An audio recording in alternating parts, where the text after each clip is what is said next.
Start recording. All right. Hello, everybody. I want to welcome you to this episode of the Book Marketing Success Podcast. And today I'm interviewing author Connie Bennett. She's the author of I Blew My Diet. Now What? And she's going to tell us a little bit about how to get on TEDx to speak at a TEDx event. TEDx is local event produced in different cities around the country, and they're a really great opportunity to expose yourself. But first, let's get to Connie. And Connie, can you tell us a little bit about yourself? Thank you so much for having me, John. Well, I'm an author and I've been a long time fan of yours. Oh my goodness, like what, 15, 20 years when my first book, Sugar Shock, came out. Oh, you're trying to age me. Well, I've just aged I'm myself like too. 14. You couldn't know me more than 10 years. um, so I'm an author. So my first book was Sugar Shock when I met John when I was learning how to promote it. And then I came out with a book called I came out with a book called Beyond Sugar Shock. And now I just came out with I Blew My Diet, Now What? And I am a former sugar addict and also a former carb addict. And for years I did really, really well. I ate very, very cleanly. But recently, well, not so recently, more than a decade ago, after my mom passed away, it was a difficult year watching her lose a battle to cancer. I blew my diet. Hence the new book. I come clean at last to the world about what I was doing, which was hanging out in movie theaters and in my home and secretly stuffing my face with crunchy, greasy, salty movie popcorn and other carb garbage, what I now call garbage. It's a great name for it. So I know that you recently spoke at the TEDx conference in San Diego, and I'll provide a link in the podcast episode so that people can go watch it. But I wanted to find out from you, how did you get in? Because I know that it's not always easy to get into a TEDx talk, to speak. Well, the very first thing I did was I decided that I was going to get, and I was going to do a TEDx talk. Come hell or high water, I was going to do it. And so my first step literally was deciding that I was going to do it. So then I began to research and I even took a course or two about how to get a TEDx talk. And then one day it hit me. I had moved to San Diego. Had been living there for a number of years. And then it hit me, why don't I just volunteer at my local TEDx? And I don't even know how I got the idea, but I did. So I volunteered at the local TEDx and I, watched the speakers and I became friendly with the speakers and I was kind of like, ooh, looking up to them and all excited. And I'm like, yeah, I want to be up there. I want to be up there. And so that was my first step, volunteering. And then the next year, I actually applied to my local TEDx San Diego, and I got turned down. And then, so let's see, I made it through round one. So round one, you submitted something in writing, and then round two, you had to submit a video. So I was turned down. And I was like, oh boy. And then I don't know, a few months later, they had auditions yet again. So I applied again. And then I got turned down again. And then I got an email saying, hey, would you be interested in doing this special thing that we're doing with TEDx San Diego?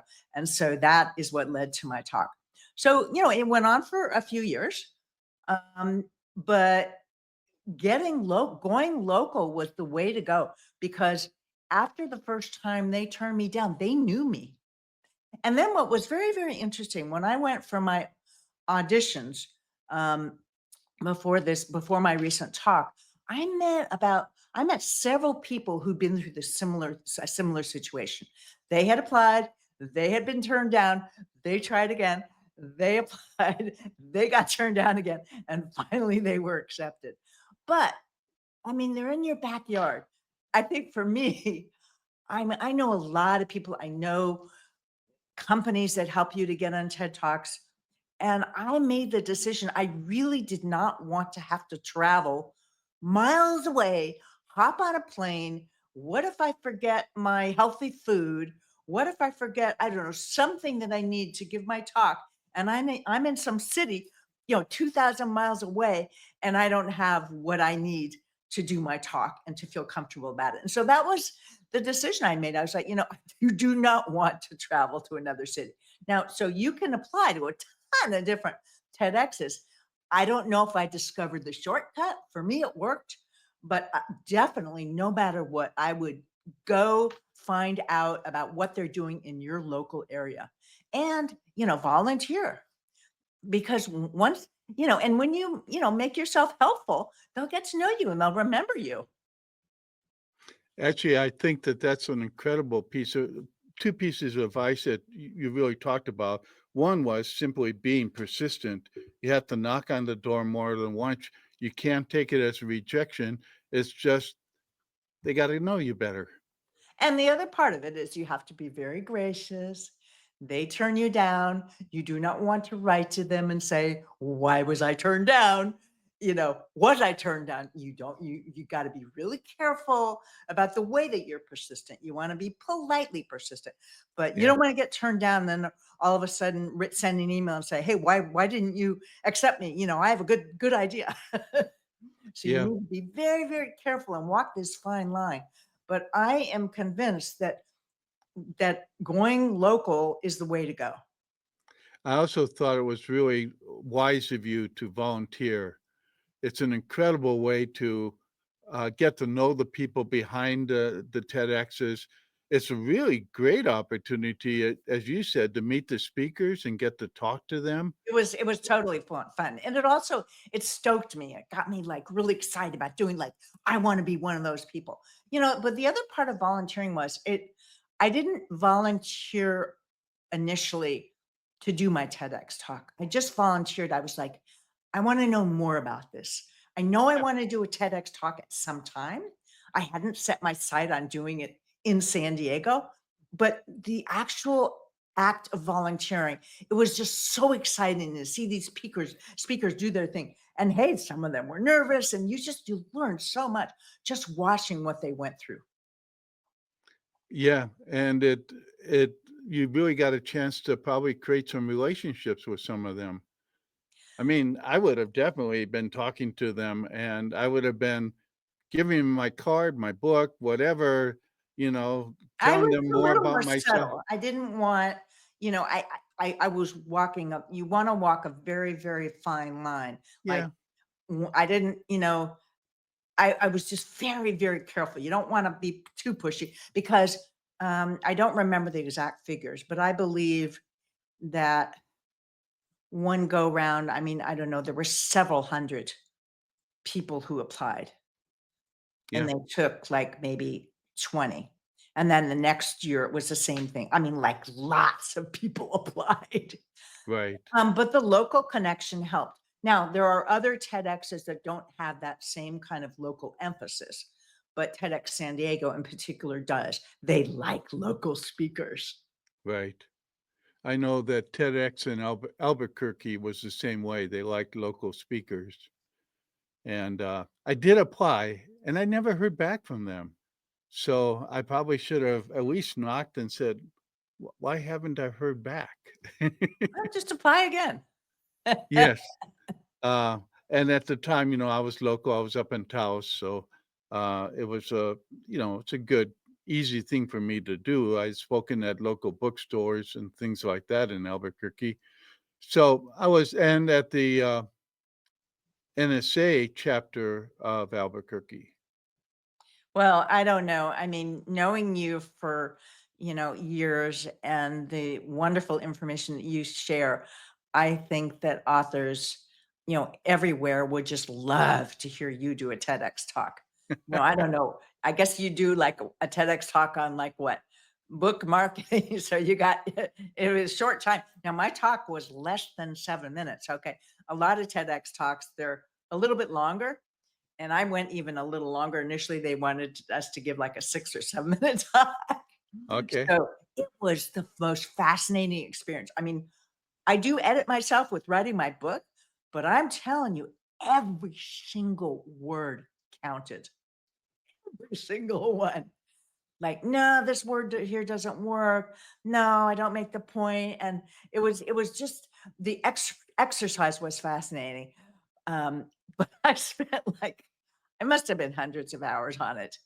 What's coincidental, and it was never planned this way, is that my TEDx talk went live about a month ago, a little less than a month ago. And now my new book, I Blew My Diet. Now what? Is launching. And it was just pure coincidence that one led into the other. But then I was sort of focusing on my book more, but I guess the book will probably help the TEDx talk. So there's a lot of synchronicity between the two.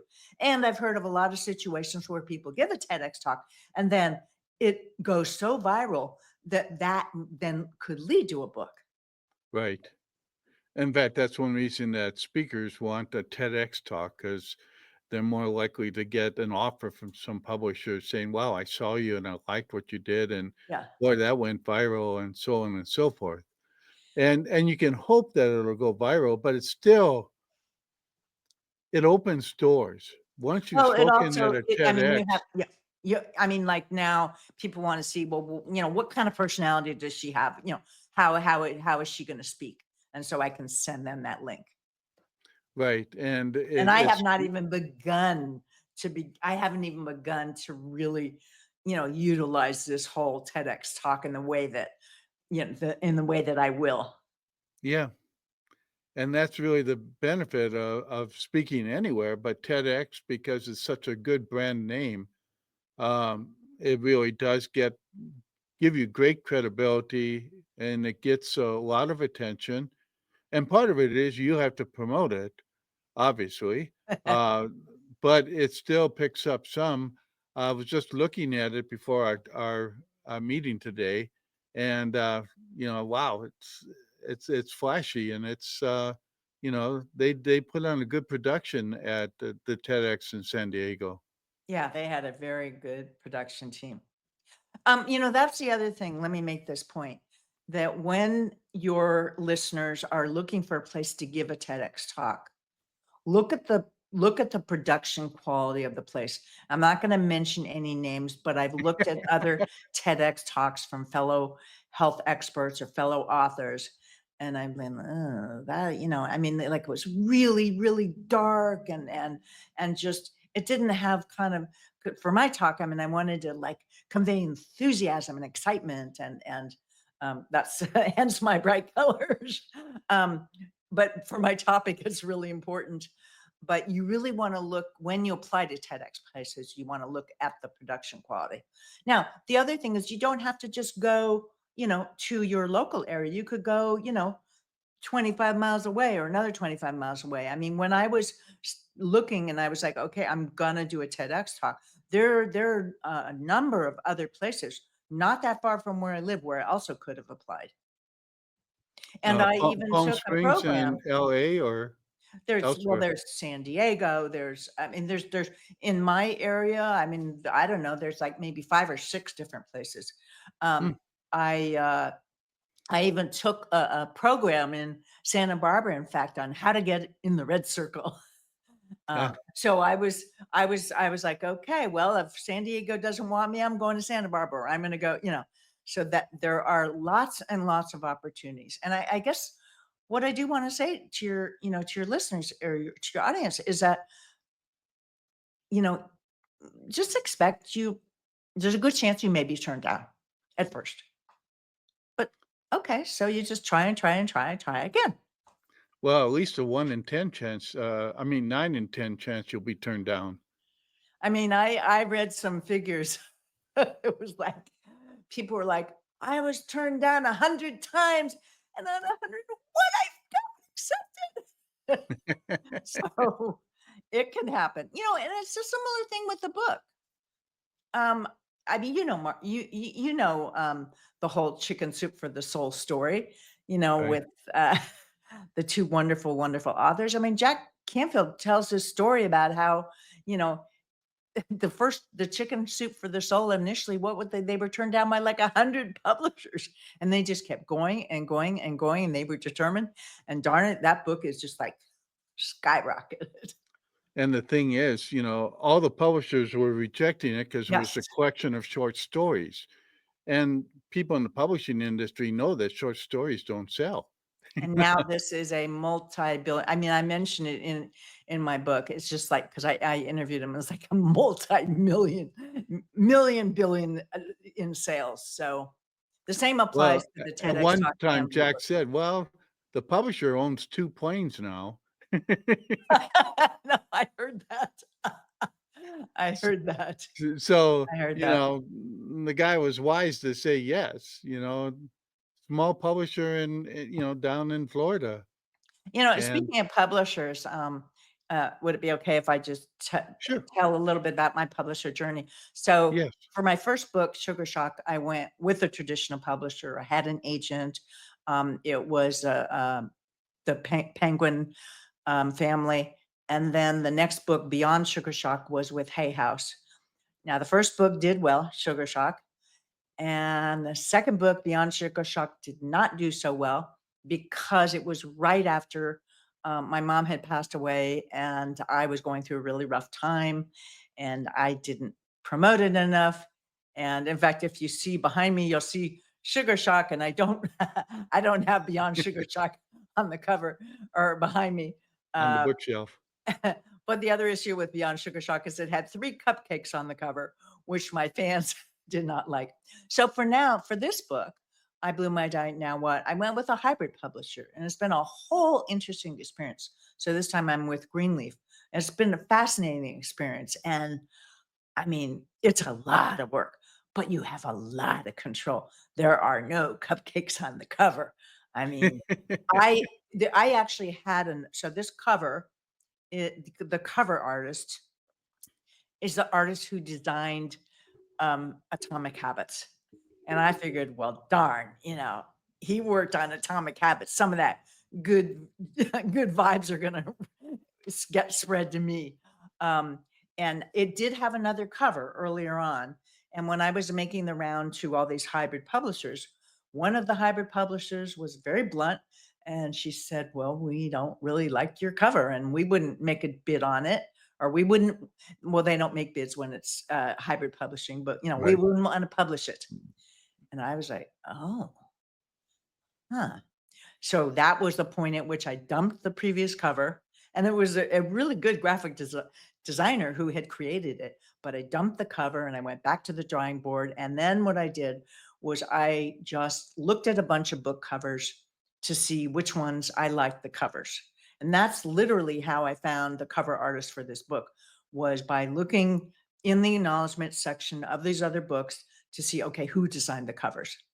And so I reached out to a few people, and that's how I found it. So that worked very well. Turns out, oh my God, this guy, his name is Pete Garso.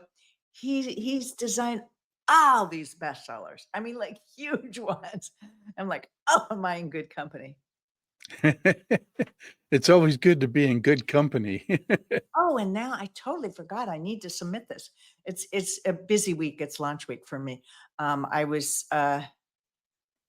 guess I'm a finalist or it's not, I'm not the finalist, but the book cover apparently is a finalist in some contest. And so I have to submit the information. And I didn't even apply. Most of the contests you have to apply to. No, this one I didn't even apply. So I have Mm. to submit them that information. So that means it's a good cover if you didn't have to apply, and somebody noticed it and said, "It has to be in the running." Well, yeah, I mean, it's a very interesting process. And I didn't have this with my last 2 books, that I didn't get to choose the cover. And that was really fascinating. Now, coincidentally, never planned, there's a 10, 12 year gap between these books. Same yellow, same kind of orangey red. Huh. It was like one day I noticed and I was like, oh my God. But now the other book, this one was the previous one. That one, those are the cupcakes. I got fans contacting me, telling me, Connie, how could you have a book with cupcakes on the cover? But your people know, you have to stand your ground when you can. But if you have a deal with a traditional publisher, you don't always have that control. You don't always have it, and, So obviously next book deal, if I ever do another book, kind of wiped out after this one. Um, if I ever do another book, I'm going to get in my contract that I have, you know, final say or whatever, some kind of say in the cover. at least approval. Yeah. And I understand that because it really can make a difference, what your cover is like. Does it sell well then or not? Because it's the first thing that people pick up, and I Yeah. remember being on panels with booksellers and wholesalers and distributors. They'd pick up a book and they'd put it down, or they'd pick it up and they would open it. It all depended on the Yeah. cover. I mean, I don't know. I mean, there are a number of reasons that Beyond Sugar Shock didn't sell as well. I definitely think that were one of the cover was one of the reasons. Yeah. I had a few fans write to me. One woman wrote to me and she said, Connie, how could you have cupcakes on the cover? This is a book to help people to quit sugar. So she then sent me a photo. She had covered the cupcakes on the cover. Um, but that was one of the things that really annoyed people. I'm supposed to be helping them to quit sugar, and yet the cupcakes were tempting them. Yeah, and it does. I mean, I finally gave up sugar when I had a heart attack. That's what it took for me. No, And and I you're in good really company. encourage people not to wait that long. But you're in good company. A lot of people, things get so bad, they hit rock bottom and then they make changes. And with this last book, I mean, I didn't have heart disease or anything, but I hit rock bottom. I had 35 plus ailments. I mean, I felt headachy, tired, depressed, dizzy, couldn't concentrate, crying. Oh golly, that was embarrassing. You know, and that and I just felt like crap. And that's why I quit processed carbs. But I went, you know, I was not walking my talk for months. I ate badly. And that's Yeah. what it's taken me years to get the guts up to say, yep, I really blew it. Well, it's part of the addictive personality. I mean, I know that because I know how tempted I can be walking through a Walmart or a Safeway, and, the first thing they put out in front is the cookies and the baked goods. Both Safeway and Smith's, that's what they have in the front when you walk in the door. Well, I think you raise a good point, which is that we all have different reasons that we turn to junk foods. So for me, before this, before I wrote I Blew My Diet Now What, the catalyst was that my mom had died. It was a tough year. And so I landed up doing what I now call heartbreak binging. But you may be prone to doing what I call see it, crave it gorging. You see it and you crave it and you want it and you eat it. So I've literally now, it took me years to pull this all together to research this. I've come up with like 21 reasons that we eat badly. And what I now recommend that people do if they want to look, at their sugar or carb habit is to discover why. Now, as a journalist, that appeals to me greatly because, you always want to know why. But once you know why you ate badly or why those cupcakes or cookies or crackers or whatever they are called out to you in a really big way, then you can learn how to get your habit under control. Yeah, and it's important, at some point, if you don't get the habit under control, the habit will wake you up. Well, that yes, I mean there has been I cannot keep up with the research. There is so much research that links the overconsumption of both sugar and ultra processed carbs to heart disease, cancer, type 2 diabetes, Alzheimer's disease. I mean, just the list goes on and on and on.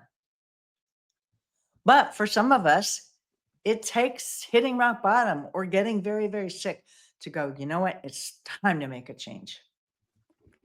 Here it is. I blew my diet. Now what? It's now available on Amazon, so you can go in today and buy it. And, and then, I'll have the link in the podcast description for the TED Talk that Connie did, and you can go watch her and learn from her what it means to put on a good TED Talk. Because, as she said, every word counts. So thank you, Connie, for coming today and being part of this episode. I really hope Thank you that the so book much. does well for you. I know you have a book launch party later tonight, Tomorrow, and I don't have the link for that. But plus, I'll get it to you. people may not see this until the party is over. But It's okay. We're going to have a replay available. yeah, and when you put, I've never done a virtual book launch party. yeah, I've had 2 books before this, but it never even, you know, virtual book launch parties now are, I don't know, all the rage or becoming more and more popular. I mean, they're happening probably right, since COVID. yeah. It's like a blast. Oh my goodness. I don't have to go anywhere. I just here and hit a few buttons and boom. I don't have to dress up. I don't have to get in the Well, car. I do have to look a little bit different, but you So don't need to see the shorts that I'm wearing, the culottes that I'm wearing underneath. So again, thank you very much. I really appreciate it. You gave some great advice, and I will make sure that people listen to this and get to know more about you and your book. Thank Again, you, John, for I having blew me. my diet. Whoops. Now what? And it's available on Amazon. So And thanks a wherever lot. books are sold. And wherever And books are now what sold. John has is what's called the ARC. So that's not the hardcover, like, yeah, this is the, the real book. But he Well, had the great. advanced copy. I'll have to mail you a real one. So thanks a lot. Thank And you so very much. thanks for listening. Okay.